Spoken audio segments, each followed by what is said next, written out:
അതെ, എന്നെ സംബന്ധിച്ച് കുറേ പടങ്ങൾ, കുഞ്ഞു കുഞ്ഞു പടങ്ങൾ ഇങ്ങനെ വലിയ വലിയ വേഷം കിട്ടും. അതൊക്കെ ഷൂട്ടിങ് തീരുമ്പോഴേ അവരുടെ ആവേശം തീരും.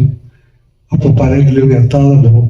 അപ്പം അത് ഒരു സിനിമ ഉണ്ടാക്കുന്നതിനപ്പുറം അത് ഉദ്ദേശിക്കുന്നത് എന്താണോ അത് കാഴ്ചക്കാരിൽ എത്തിക്കുന്നത് വരെ അവർ അതിനുവേണ്ടി പ്രയത്നിക്കുന്നു എന്നുള്ളതാണ്.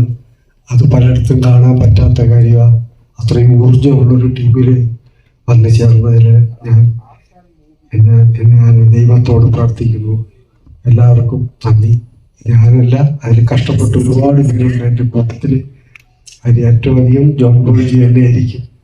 ഓരോ സീനും ഡയലോഗും പഠിപ്പിച്ച് അത് മ്യൂസിക്കും പാട്ടും ഒക്കെ ഇട്ടാൽ നമ്മുടെ ഓരോ മൂമെൻറ്റും ചെയ്യിച്ചിട്ടുള്ളത്.